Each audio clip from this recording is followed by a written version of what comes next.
ये वाले वीडियो में हम देखने वाले हैं फार्माकोलॉजी का first chapter that is general pharmacology का sixth part that is biotransformation of drug.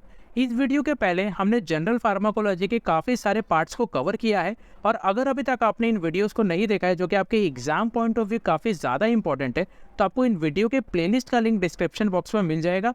वहाँ से जाके आप ये वीडियो भी देख सकते हैं एंड वीडियो लेक्चर का जो PDF नोट्स है वो भी आप फ्री ऑफ कॉस्ट डाउनलोड कर सकते हैं। जब किसी भी ड्रग का काम हमारे बॉडी के अंदर खत्म हो जाता है, बॉडी क्या करती है, इसी ड्रग को बॉडी के अंदर से बाहर निकालने को देखती है। लेकिन ये जो ड्रग है उस कंडीशन में नहीं होता कि इसे बाहर निकाला जा सके। तो ड्रग क्या होता है, हमारे लीवर के अंदर जाता है और लीवर क्या करता है, इस ड्रग को अलग अलग वाटर सोल्यूबल केमिकल में या फिर वाटर सोल्यूबल कंपाउंड में कन्वर्ट कर देता है। ये जो वाटर सोल्यूबल कंपाउंड है जो कि पहले ड्रग था, ये क्या होता है, हमारे यूरिन के ज़रिए, हमारे फीसेस के ज़रिए या फिर पसीने के ज़रिए बॉडी से बाहर निकल जाता है। और इसी पूरे प्रोसेस को हम बोलते हैं बायो ट्रांसफॉर्मेशन। इसको हम एक एग्जाम्पल से समझ लेते हैं। फॉर एग्जाम्पल, अगर आपने पैरासीटामोल का टैबलेट लिया, ये पैरासीटामोल का टैबलेट सबसे पहले तो आपके बॉडी में जाके एब्जॉर्ब होगा। एब्जॉर्ब होने के बाद ये ड्रग आपके बॉडी के अंदर अच्छे तरीके से डिस्ट्रीब्यूट हो जाएगा। डिस्ट्रीब्यूशन होने के बाद जब पैरासीटामोल टैबलेट का काम पूरी तौर से ख़त्म हो जाता है, तो ये जो पैरासीटामोल टैबलेट है लीवर के पास जाता है। लीवर क्या करेगा, इस पैरासीटामोल टैबलेट को अलग अलग वाटर सोल्यूबल मॉलिक्यूल में, अलग अलग वाटर सोल्यूबल कंपाउंड के अंदर बदल देता है, उसे पूरी तौर से चेंज कर देता है। ये जो वाटर सोल्यूबल कंपाउंड है जो कि पहले पैरासीटामोल था, ये वाटर सोल्यूबल कंपाउंड हमारे यूरिन के जरिए बाहर निकल जाता है बॉडी से। इसी को हम क्या बोलते हैं, bio transformation of drug. Hope आपको ये एग्जाम्पल से समझ गया होगा कि बायो ट्रांसफॉर्मेशन ऑफ ड्रग होता क्या है। इसके हम डेफिनेशन को देख लेते हैं। The biochemical alteration of drug in the body called as biotransformation of drug. हमारे बॉडी के अंदर जब किसी भी ड्रग का बायोकेमिकल अल्टरेशन होता है, बायोकेमिकल चेंजेस होता है, बायोकेमिकल बदलाव होता है, तो इसी को हम बोलते हैं बायो ट्रांसफॉर्मेशन ऑफ ड्रग। ये जो आपको अल्टरेशन वर्ड दिख रहा है, इसी का मतलब होता है चेंजेस या फिर बदलाव। अब ये जो बायो ट्रांसफॉर्मेशन ऑफ ड्रग है, इसको हम ड्रग मेटाबॉलिज्म के नाम से भी जानते हैं। तो आपको बिल्कुल कंफ्यूज नहीं होना है कि बायो ट्रांसफॉर्मेशन और ड्रग मेटाबॉलिज्म क्या है। दोनों का मतलब एक ही होता है, दोनों का मतलब सेम है। अब हमारे बॉडी के अंदर जो लीवर है, ये लीवर काफ़ी इंपॉर्टेंट ऑर्गन होता है किसी भी ड्रग के मेटाबॉलिज्म के लिए या फिर किसी भी ड्रग के बायो ट्रांसफॉर्मेशन प्रोसेस के लिए। सो होप आपको introduction, example and definition of bio transformation अच्छे तरीके से समझ गया होगा। ये जो बायो ट्रांसफॉर्मेशन प्रोसेस है या फिर जो ड्रग मेटाबॉलिज्म प्रोसेस होता है, इसके अंदर कोई भी एक्टिव ड्रग इनएक्टिव ड्रग में कन्वर्ट हो जाता है या फिर जो टॉक्सिक ड्रग होता है या फिर टॉक्सिक सब्सटेंसेस होते हैं वो इन टॉक्सिक सब्सटेंस में कन्वर्ट हो जाता है। और ये पूरा का पूरा काम होता है लीवर के अंदर। इसीलिए जो लीवर है वो काफ़ी ज़्यादा इंपॉर्टेंट ऑर्गन होता है किसी भी ड्रग के मेटाबॉलिज्म के लिए और किसी भी ड्रग के बायो ट्रांसफॉर्मेशन प्रोसेस के लिए। नेक्स्ट हम देख लेते हैं types of bio transformation reaction के बारे में। सो बेसिकली हमारे बॉडी के अंदर दो मेन टाइप के बायो ट्रांसफॉर्मेशन रिएक्शंस होते हैं। पहला होता है फेज़ 1 रिएक्शन एंड दूसरा है फेज़ 2 रिएक्शन। सबसे पहले हम फेज़ 1 रिएक्शन को देख लेते हैं। Phase 1 reaction is also called as non-synthetic reaction. The main aim of phase 1 reaction is to change or modify the drug into water-soluble compound so that they can easily eliminate from the body. The main enzyme required for phase 1 reactions is cytochrome P450, which is present in liver. Phase 1 reaction includes oxidation, reduction, hydrolysis, cyclization and decyclization. अगर हम बात करें phase 1 reaction की, सो phase 1 reaction को हम non synthetic reaction के नाम से भी जानते हैं। इसके अंदर होता क्या है, जो भी ड्रग हमारे बॉडी के अंदर प्रेजेंट है, ये ड्रग किसी न किसी एंजाइम के द्वारा या फिर किसी न किसी केमिकल रिएक्शन के द्वारा वाटर सोल्यूबल कंपाउंड में कन्वर्ट हो जाता है, वाटर सोल्यूबल कंपाउंड में चेंज हो जाता है। और यही वाटर सोल्यूबल कंपाउंड जो कि पहले ड्रग था, हमारे यूरिन से बॉडी के अंदर से बाहर निकल जाता है। फेज़ 1 रिएक्शन के अंदर एक एंजाइम की ज़रूरत पड़ती है। इस एंजाइम का नाम है साइटोक्रोम P450, जो कि हमारे लीवर में ही प्रेजेंट होता है। फेज़ 1 रिएक्शन के अंदर काफ़ी सारे रिएक्शंस होते हैं, जैसे कि oxidation, reduction, hydrolysis, cyclisation and decyclisation. Next हम देख लेते हैं फेज़ 2 रिएक्शन के बारे में। Phase 2 reaction is also called as conjugation reaction.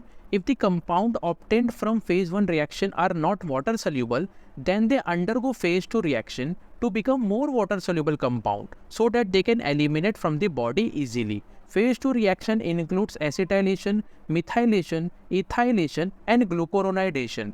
अगर हम बात करें फेज 2 रिएक्शन की, सो इसे हम कॉन्जुगेशन रिएक्शन के नाम से भी जानते हैं।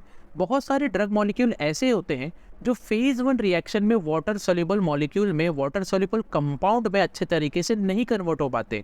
तो यही ड्रग मॉलिक्यूल क्या होते हैं, फेज 2 रिएक्शन के अंदर आ जाते हैं। फेज 2 रिएक्शन के अंदर आने के बाद ये ड्रग मॉलिक्यूल अच्छे तरीके से वाटर सोल्यूबल मॉलिक्यूल के अंदर या फिर वाटर सोल्यूबल कंपाउंड के अंदर कन्वर्ट हो जाता है और यूरिन के जरिए बॉडी से बाहर निकल जाता है। फेज 2 रिएक्शन के अंदर काफ़ी सारे रिएक्शंस होते हैं, जैसे कि एसिटाइलेशन, मिथाइलेशन, इथाइलेशन और ग्लूकोरोनाइडेशन। अभी तक हमने क्या देखा कि जो ड्रग मॉलिक्यूल है वो फेज 1 रिएक्शन में आता है और वाटर सोल्यूबल कंपाउंड के अंदर बदल जाता है, चेंज हो जाता है।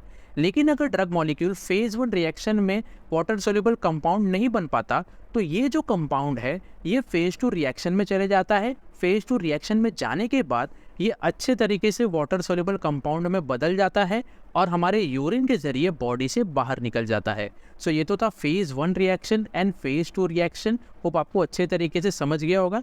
नेक्स्ट हम देख लेते हैं फैक्टर्स इन्फ्लुएंसिंग ड्रग मेटाबॉलिज्म, यानी कि कौन कौन से ऐसे फैक्टर्स होते हैं जिनके वजह से ड्रग मेटाबॉलिज्म पर अफेक्ट हो सकता है।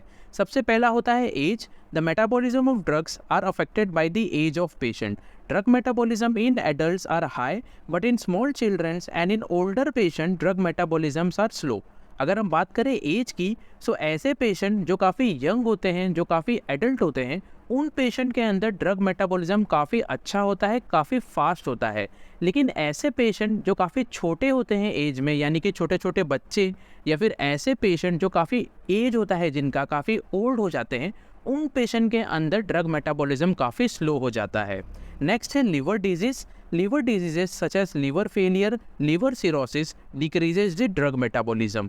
ऐसा पेशेंट जिसको लीवर डिजीज़ हो जाता है, जैसे कि अगर उस पेशेंट का लीवर फेल हो जाता है या फिर उस पेशेंट के अंदर लीवर सिरोसिस नाम का डिजीज़ हो जाता है, तो उन पेशेंट के अंदर भी ड्रग मेटाबॉलिज्म काफ़ी स्लो हो जाता है।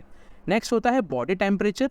Increase in body temperature increases drug metabolism, decrease in body temperature decreases drug metabolism. अगर हम बात करें बॉडी टेम्परेचर की, सो ऐसे पेशेंट जिनका बॉडी टेम्परेचर काफ़ी ज़्यादा होता है, वैसे कंडीशन में ड्रग मेटाबॉलिज्म भी काफ़ी फास्ट होता है।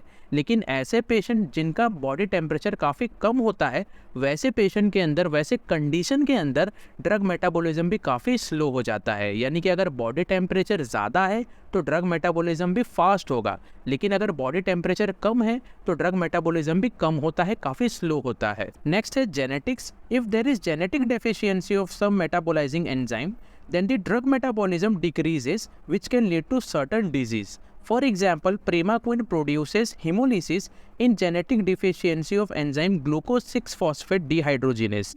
अगर हम बात करें जेनेटिक्स की, तो काफ़ी सारे पेशेंट ऐसे भी होते हैं जिनके अंदर कुछ कुछ मेटाबोलाइजिंग एंजाइम प्रेजेंट नहीं होते। उनके बर्थ से ही, उनके बचपन से ही उनके बॉडी के अंदर कुछ एंजाइम्स प्रेजेंट ही नहीं होते। तो वैसे पेशेंट के अंदर कुछ ड्रग्स ऐसे होते हैं जिनका मेटाबॉलिज्म भी नहीं हो पाता।